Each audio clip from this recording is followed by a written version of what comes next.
Hi everyone, in this presentation we are going to be reviewing language proficiency standards, and this is for BIEM 4360 Module 3, Topic 5a. So let's go ahead and get started with our discussion. So in this presentation we are going to discuss the basics of language proficiency standards, and we're going to start off with what are they and where did they come from. In 2015, with the Every Student Succeed Act, Title I of the Every Student Succeed Act federally mandated that all states needed to adopt language proficiency standards. So what this said is that every state in the United States needed to adopt some form of language proficiency standards. And what was also in the mandate was that states were also required to align these language proficiency standards to academic standards. And so the standards shouldn't stand alone. They should be aligned with academic standards because that is what drives education in all states. And so this mandate for language proficiency standards, the first time it was seen in federal policy, was in the Every Student Succeed Act in 2015. With this mandate, this helped to ensure equitable instruction for all students in terms of language. And so remember that with equity versus equality, with equity, it really is affording the same opportunity to everyone, regardless of ability level or where they're starting from. And so with having language proficiency standards, it's giving teachers and districts and schools the tools to be able to assess English learners' proficiency level and then make sure that instruction is being tailored to not only promote language acquisition and develop language acquisition, but also ensure that instruction is accessible and equitable for language learners. Texas created and adopted their own English language proficiency standards in 2007, and this was actually 8 years before the federal mandate in ESA, but because it was really because of the fact that there were so many English learners in the state of Texas that schools and districts and teachers needed resources to be sure that they were truly looking after and supporting the development of their English learners. If you think about it though, 2007 wasn't very long ago. So these standards haven't been in place for but, a little over 10 years at this point. And so it's interesting to think and to wonder what was done before this to ensure that English learners were being given equitable access to education and that their language acquisition was being supported. So as federal policy mandated that all states had to have some sort of language proficiency standards, they also required that the English language proficiency standards were standards that address the domains of listening, speaking, reading, and writing. The mandate also said that these standards have to address different proficiency levels. So not only did the standards have to address the domains of listening, speaking, reading, and writing, but also within those domains address what proficiency levels look like. So what does a student who has very little English language proficiency, what are their abilities? What are the abilities of a student who has quite proficient abilities in English language? Also, they stated that the standards needed to be aligned with challenging academic standards. And remember that with ESA, a lot of the federal involvement was removed and states were allowed to decide their standards, their assessments, how they were going to report them in some cases. So with this, states were required to adopt challenging academic standards. And so here we see that language used again when we're talking about the language proficiency standards, that whatever language proficiency standards states decided to adopt had to be aligned with these quote unquote challenging academic standards. Lastly, whatever standards that states decided to adopt, they also had to be utilized yearly when assessing students with an adopted and an aligned assessment. So not only were states required to find language proficiency standards that they like and adopt them or develop their own, and we'll talk about those in just a second, they had to make sure that these standards, one, address the domains of listening, speaking, reading, and writing, two, address different proficiency levels within each of those domains, 3, be aligned with quote unquote challenging academic standards. And then 4, be utilized with some sort of assessment that was given to students yearly to track their language proficiency um, as it was developing, and to also rate their language proficiency so that the next year's teacher could understand and know fully how to accommodate for them. So, although there wasn't a lot of federal involvement in the state's decision as to which standards they wanted to adopt, the federal government did give states some guidelines when saying, okay, you can choose what standards to adopt, but you need to be sure that they have these 4 things, or that they're utilized with these 4 things, or that they contain these 4 things here. So we're going to discuss what options were available to states when selecting their language proficiency standards. What are the types of language proficiency standards? And really, we see 2 basic types of language proficiency standards. So when states were deciding what language standards to adopt, and really this is the case for the academic standards as well, but in this discussion we're specifically talking about the language standards. The states had 2 options. They could adopt standards from a consortium, or they could develop and adopt their own standards. And we're going to talk about each one, what they look like, and then we're going to go into depth with them in just a second. Standards from a consortium are developed by a group of professionals. And so this is a group of professionals sometimes across state lines, or maybe one state is leading the consortium, but really it's several states working together, professionals from across a field working together. So in this case, it may be professionals from across the ESL bilingual field working together to develop a set of standards. Consortiums can be led by one state. So for example, if Texas were in a consortium, maybe it's led by Texas, but we had people working with us from Oklahoma, Arizona, and California. Or they could be a bunch of states coming together to work in this consortium. But really, it's just a group of professionals coming together. And with this consortium, as these professionals are developing these standards, these professionals are developing the standard based on what they know from their field, research from their field. Once these standards are developed and adopted and put into place, they're open for adoption by other states. So these standards are developed, these standards are set by this consortium, and then they're kind of open for anybody to adopt. If somebody would like to come in and adopt these standards, they can. If a state wants to come in and join the consortium and adopt these standards, they can do that. This is beneficial for small states with limited resources. So your smaller states that don't necessarily have as many English learners, that they don't have as much funding dedicated to resources for English learners, consortiums can be very beneficial because they can then tap into these resources that were developed from professionals from across the nation. And with that, also tap into these resources that were developed from people across states. So this gives them access to much more than they would have had on their own. With consortiums, and standards developed by consortiums have to comply with federal mandates in order to be acceptable under ESA. So the standards and the assessments that are developed under consortiums still have to comply with the federal mandates that the Every Student Succeed Act does put into place.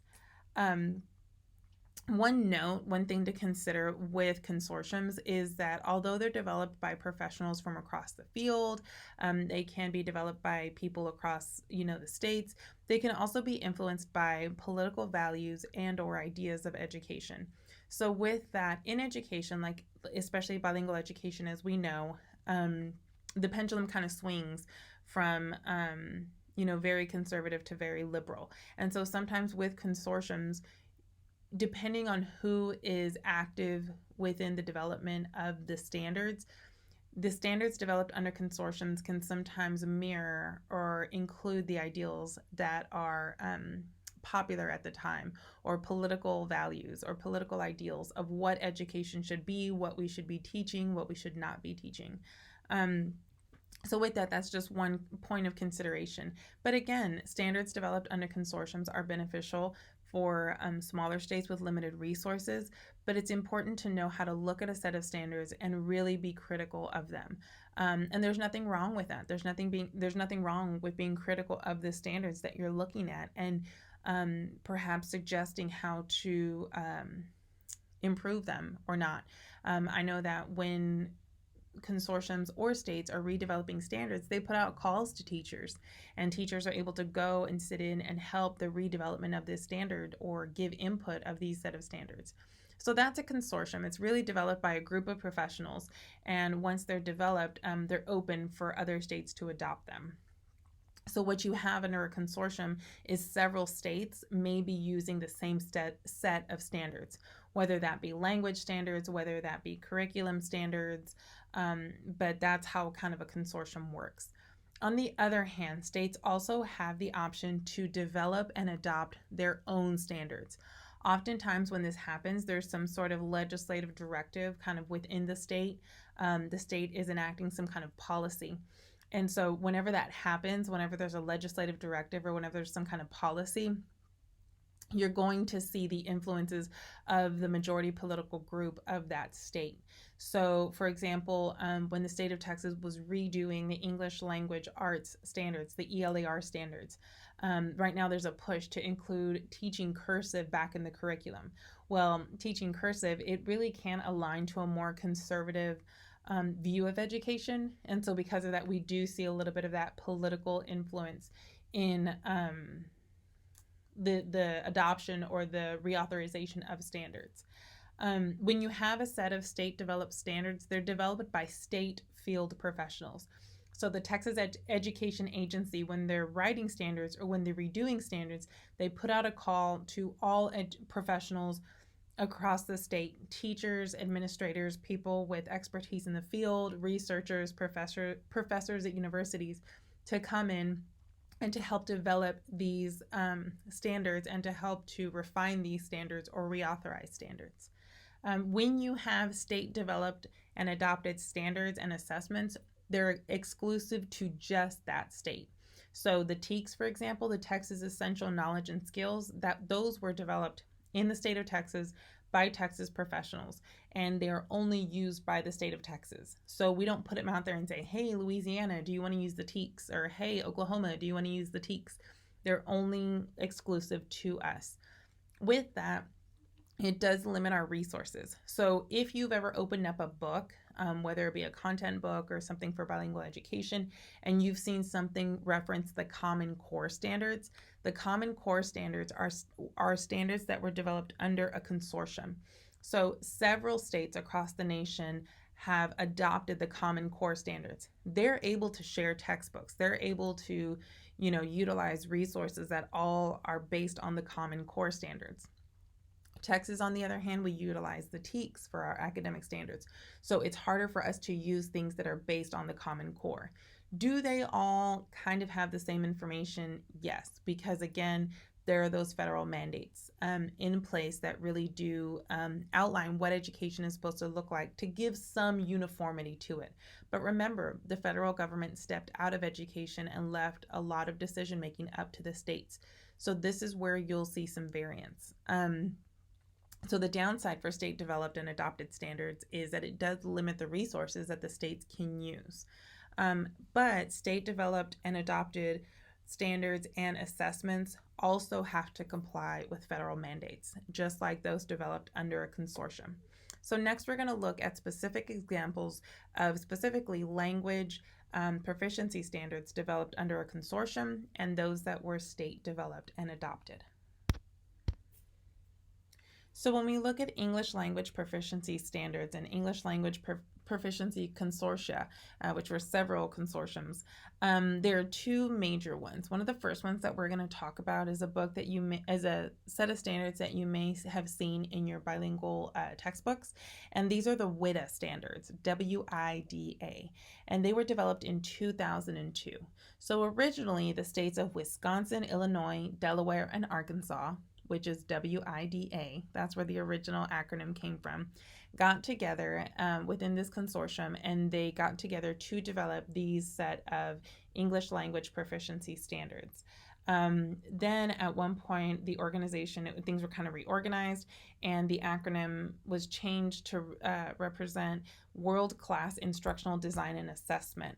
And then they went through another change, and now it's just WIDA, and it doesn't mean anything. They're just the WIDA standards. But what these standards are is they're a set of English language proficiency standards. That again were originally developed in 2002 and have gone through several reauthorizations. And so with this, these standards align with the Common Core academic state standards. So the Common Core standards are the standards that cover ELAR, math, science, and history or social studies. And so next, let's talk about the English language proficiency standards that were developed under consortiums or the various consortia. The first one we're going to talk about is WIDA, and this was developed in 2002. Now, originally, the WIDA organization, where the acronym started from, was because the states of Wisconsin, Illinois, Delaware, and Arkansas got together to form these standards, and this was kind of the head of the consortium at the time. Eventually, this was kind of reorganized, and it was changed to World-Class Instructional Design and Assessment. And then the consortium was reorganized again, and now it's just WIDA, and WIDA doesn't stand for anything anymore. But you may have seen these referenced in your bilingual textbook. And so what the WIDA standards are is they're English language proficiency standards that do meet the requirements under ESA. As you can see, these were in place before they were federally mandated, but they did meet the requirements. They are aligned to the Common Core standards, and the Common Core standards are standards for English language arts and mathematics. And so the Common Core standards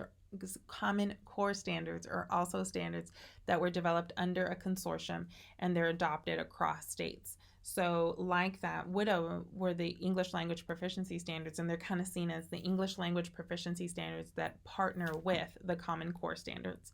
Now, with the English language proficiency standards that WIDA has developed, the assessment that they developed to go along with this was the Assessing Comprehension and Communication in English State to State for English Language Learners, or ACCESS assessment. So with that, the ACCESS assessment is what students English learners who are in states who utilize the WIDA standards, this is the assessment that they take every year. WIDA is broken up into 5 different proficiency levels. So just like the federal mandate says, they have standards and proficiency levels in listening, speaking, reading, and writing. And whenever you're looking at those proficiency levels within one of those language domains, so let's say that you're looking at the language domain of listening, there are 5 different levels: entering, emerging, developing, expanding, and bridging. And then you have the descriptors under each of these. With that, again, there are also standards for listening, speaking, reading, and writing that guide instruction. And in 2018, there were 39 states and territories that were participating utilizing the WIDA standards. And so these are pretty widely used. They're very common. Part of their appeal to people is that they are aligned with the Common Core standards, which a lot of states do utilize for their ELAR and mathematics standards. Now, one thing to consider is that the WIDA consortium receives federal funding and collaborates with the Center for Applied Linguistics. So you're never going to have anything that's completely bias-free. So you always want to know where the bias may come from. So for example, if at the time there's a big political push for all students to be college bound, you may see that reflected in the WIDA standards, or you may see that reflected in content standards if the consortium receives federal funding. And that's kind of the push at the time. If there's a really heavy math and science push, like there was in the United States after Sputnik, you may see this reflected in the standards. And so that might translate into maybe there's math and science technology and a bigger push for the acquisition of academic language proficiency in language proficiency standards. So it's always important to know, like, okay, so these standards were developed under a consortium. That's great. I understand that. But who could they possibly be influenced by? The Center for Applied Linguistics has its own view on language proficiency and language acquisition. And so you may see a lot of those views reflected in the standards. Not to say that you need to know all of this, but when looking at the standards, again, it's important to always have a critical eye of them, as with all your resources that you use as a teacher. So the WIDA standards were standards developed under a consortium. They're used across 39 states and territories. They do align with the Common Core standards. The assessment for the WIDA standards is the assess test. And when we look at proficiency level descriptors, there are 5 levels: entering, emerging, developing, expanding, and bridging. Our next set of standards that were developed under a consortium that we're going to look at are the English Proficiency Assessment for 21st Century. This is a mouthful. ELPA 21. And so with this consortium was actually a group of states led by Oregon, also the Council of Chief State School Officers, and the Center for Research on Evaluation, Standards, and Student Testing, or CREST. So this consortium was led by Oregon, but it also included these different councils and centers. And they developed their language proficiency standards and titled them the English Proficiency Assessment for 21st Century, or ELPA 21. These also align to the Common Core standards, and they're offered as just kind of another choice for states to choose from when choosing standards. The assessment under ELPA 21 is an assessment that was developed by the Educational Testing Services, or ETS. And this was developed with, they utilized grant funding from the federal government to develop this test. So again, that's another consideration. They do receive grant funding. ETS and the Educational Testing Services, they're a big kind of a key player in educational testing and publishing. And so that's a consideration as well, is looking at that collaboration and, do the people from this consortium, from the English Proficiency Assessment for 21st Century, ELPA, do they get any type of kickbacks? Do they get any type of benefits from working with Educational Testing Services, or ETS? But their assessment was developed by ETS. And again, just like with WIDA, there are 5 proficiency levels. Now, these levels don't have names for ELPA 21. They're just 1 through 5, with 5 being highly proficient. In 2018, there were 7 states participating in ELPA, including Arkansas, which is interesting to look at. Arkansas was originally part of the WIDA Standards Consortium. And so in 2018, we see that they kind of moved over to the English Language Proficiency Assessment for 21st Century, ELPA, at some point. So these are just another set of standards that were developed under a consortium, another set of standards that the states can choose from. So if a state says, you know what, let's just go ahead and join a consortium, they can choose between the WIDA standards or ELPA 21.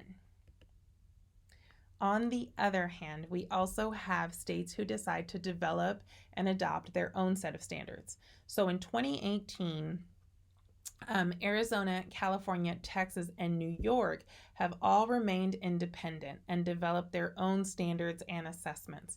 When we look at, just really quickly, a snapshot of what these look like, in New York, their proficiency level descriptors in their language proficiency standards, they have 5 levels: beginner, low intermediate, high intermediate, advanced, and proficient.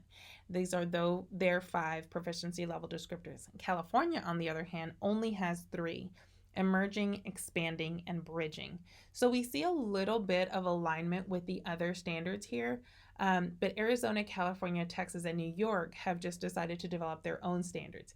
It's interesting to note because these do tend to be a couple of the states with the highest enrollment of English learners. So that's kind of interesting to think about. But again, just because they decide to develop their own standards, remember that the standards still have to meet federal mandates.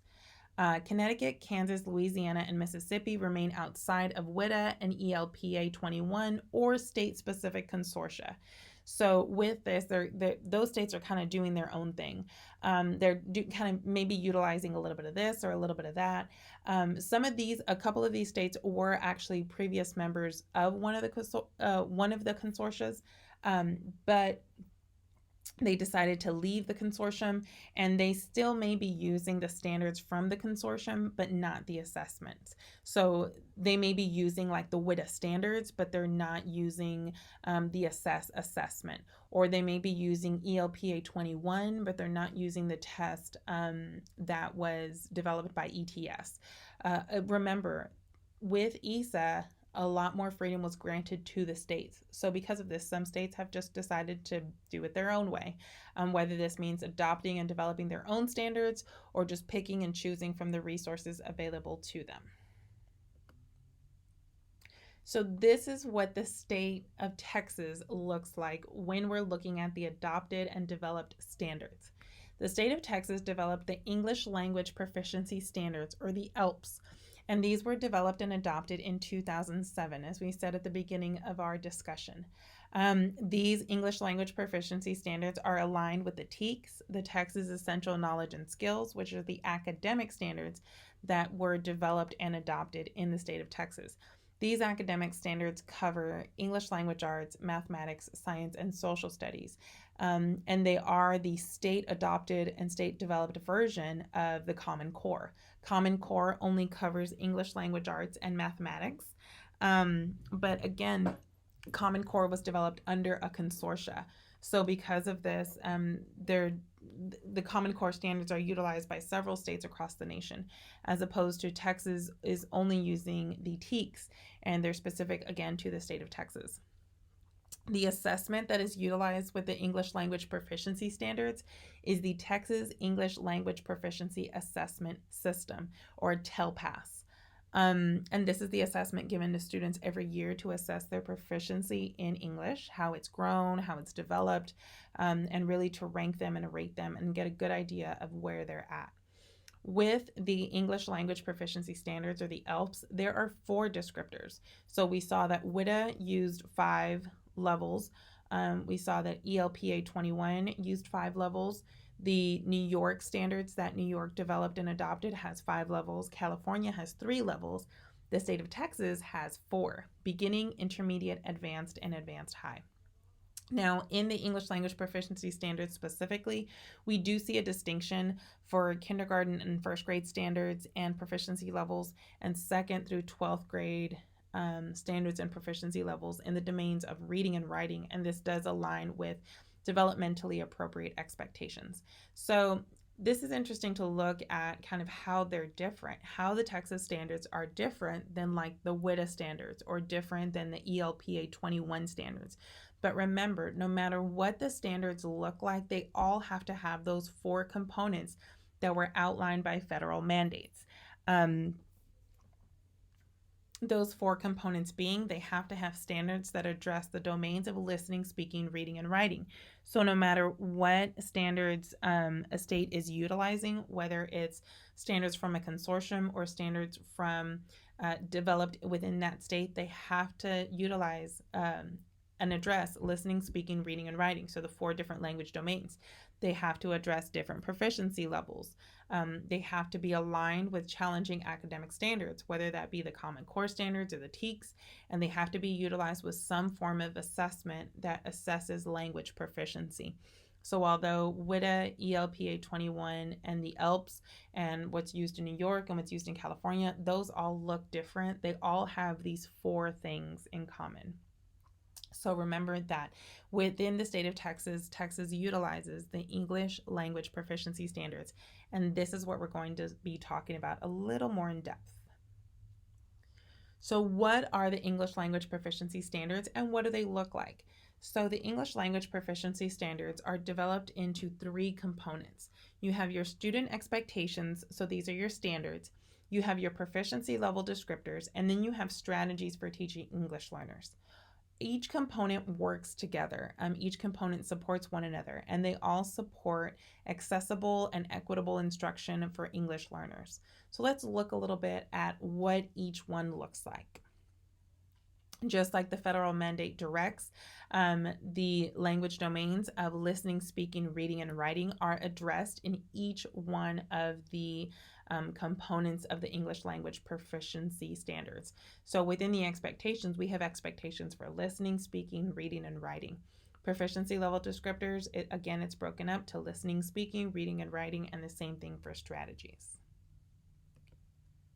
When we look at the student expectation, this is a snapshot of what the student expectations look like for each one.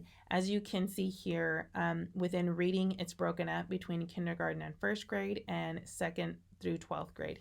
The same thing for writing, kindergarten and first grade and second through 12th grade. And so here, these are the standards directing what students need to be able to do in speaking, listening, reading, and writing. Okay, and if you go through, you can read. So for example, students in 2nd through 12th grade are expected to recognize directionality of English reading, such as left to right and top to bottom. Okay, so this is a standard.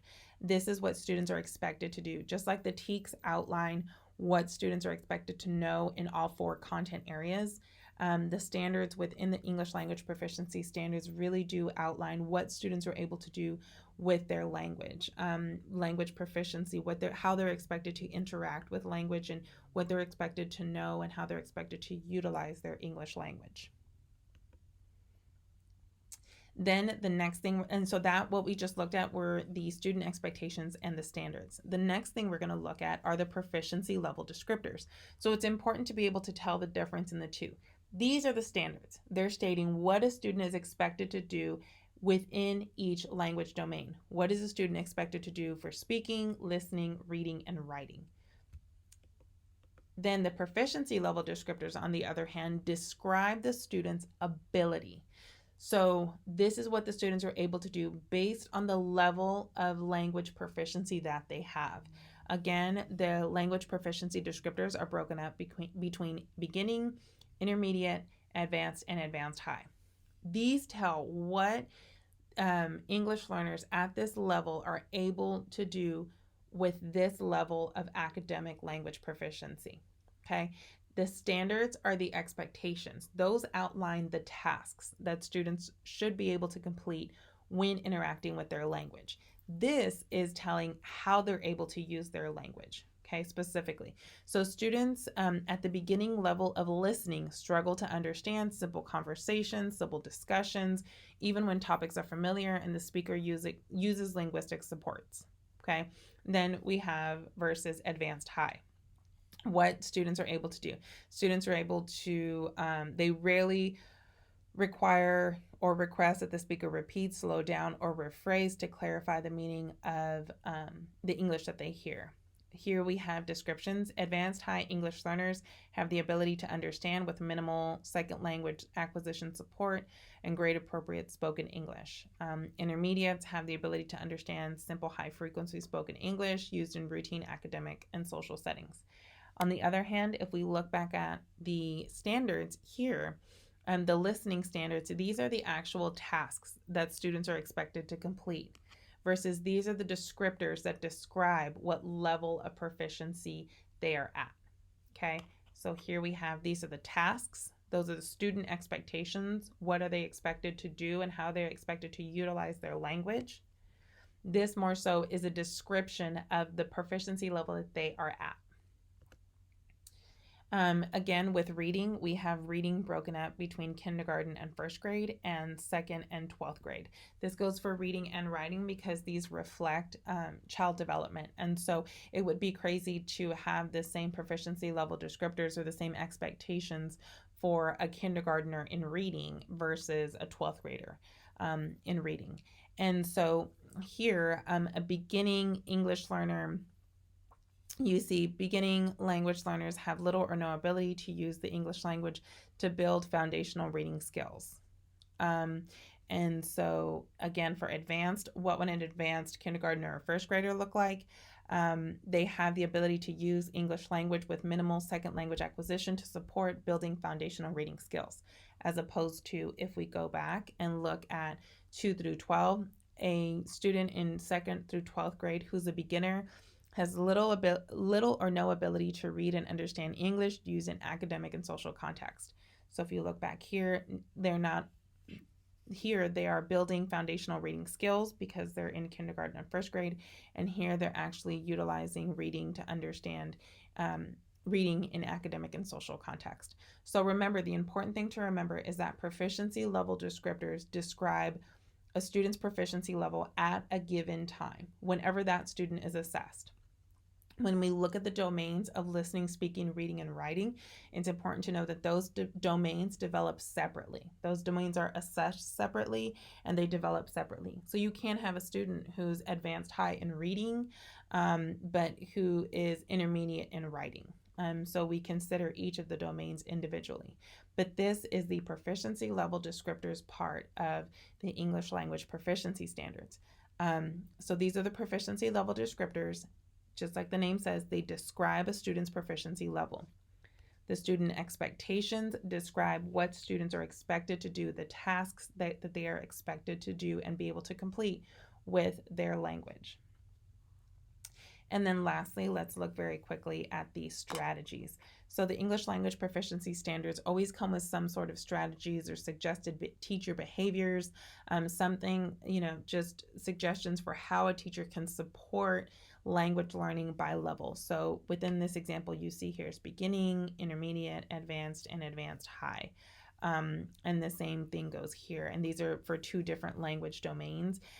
This is for writing, and this is going to be for listening. And so again, it's just important for teachers to know how to be able to identify a student's proficiency level and then know how to support it after that. For the sake of this discussion, though, I just want you to be familiar with the different parts of the English language proficiency standards. It's broken up by student expectation, proficiency level descriptors, and then your strategies, and to know the difference in each of them. So, how are the ELPs applicable to teachers? How are they applicable to students? And how are they utilized in teaching, planning, and assessments in Texas education? So with this, teachers are responsible per federal policy, per ESA, for utilizing the ELPs. It is your job, if you teach English learners, you are responsible for utilizing the ELPs in your classroom. So how do you use them? Well, the student expectation, you use these to outline how students utilize the language in your lessons. You use them to plan out your lessons and make sure that you're including the standards in your lessons. For proficiency level descriptors, you use these to understand how to support your students' language proficiency. So I'm going to go back. You can look at, for example, if you know that your student rates intermediate in reading, you can go here, look at what are they able to do? What are the descriptors of the intermediate level? And then based on this, you can plan your lessons. What I mean by you can plan your lessons is you can come over to the standards and say, okay, I'm including some reading and some writing in my mathematics today. Let me look to see what standards align with what I'm doing. Oh, okay. Let's say that a student is reading a story to figure out the math problem within the story. So this standard H here, read silently with increasing ease and comprehension for longer periods. That standard aligns with what I'm doing, and I can document that I'm supporting language acquisition by utilizing this standard as I'm teaching mathematics. And again, you always want to refer back to the proficiency level descriptors to be able to truly see how you can best support your students as they're completing these tasks. So you use the student expectations to plan your lessons. Be sure that you're planning lessons that support language acquisition and support language development. You use the proficiency descriptors to understand where your students are at and how to support them as you plan these lessons that support language acquisition. And then lastly, the strategies, you use those again to understand how to scaffold for proficiency level. It's important as a teacher that you understand the process of language acquisition, that you understand what your students are going through, that you understand how to support them, and all that is going to help you to understand how to use resources like the English language proficiency standards. Students really interact with these standards in just a couple of ways. They complete the yearly assessment, so they complete TELPAS, which is aligned to the English language proficiency standards. And then they utilize the strategies that the teacher demonstrates to them or uses with them to help make content comprehensible. Other than that, English learners should not be aware of their classification. Okay, you're not going to go up to a student and be like, oh, you're a beginning reader, so let me do this for you. It doesn't really work that way. This is more so information that's used on our side to support our students, to help our students develop their language proficiency, not so much to label them. So this is a label they walk around with. You know, we need to support them. We need to make sure that effective filter is low. We need to make sure that they're comfortable in our classrooms and that they're able to interact with language so that they continue their language acquisition. Okay, so let's review some key concepts as we start wrapping up our discussion. Going in order, starting up here, we started off with talking about the Every Student Succeed Act. And in 2015, when this was put into place and when it replaced No Child Left Behind, the Every Student Succeed Act mandated that states adopt language proficiency standards and assessments.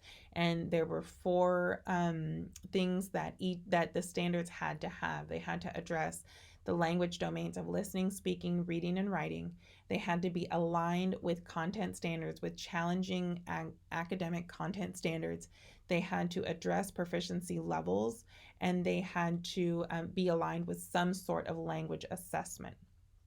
So again, going with the trend of ESA, states were allowed to pick their own standards and their own assessment, but they had to comply with these four mandates. There were two places that or two types of standards that states had to choose from. They can choose from a consortia, a consortium like WIDA or ELPA 21, and standards developed under a consortia were developed by a group of field professionals from across the states, and they're open for adoption to anyone. Again, it's important to remember who influences your consortia and how the effects that might have. But states could also decide to develop their own standards and assessments, and this is what we see in Texas, New York, and California. And specifically with Texas, we have the English Language Proficiency Standards, or the ELPS. With the ELPS, the student expectations are developed. There are three components of the ELPS: student expectations, proficiency level descriptors, and strategies. Each one is divided up into listening, speaking, reading, and writing, with there being some consideration for reading K through 1 and 2 through 12, and this goes with writing as well. Writing is divided up into kindergarten and first grade and 2nd through 12th grade. The proficiency level descriptors for the English language proficiency standards are divided up into beginning, intermediate, advanced, and advanced high, and you also have your strategies. The assessment that is aligned to the English language proficiency standards that was also developed in Texas is the Texas English Language Proficiency Assessment System, or TELPAS. So I hope that you have found this beneficial. It's important to remember that with language proficiency standards, why we use them, what we're supposed to use them for, where they came from, and the different types. Just because other states may use the WIDA standards or the ELPA 21 standards, or California and New York utilize their own standards, doesn't mean that they don't all have these four things in common. That's important to know.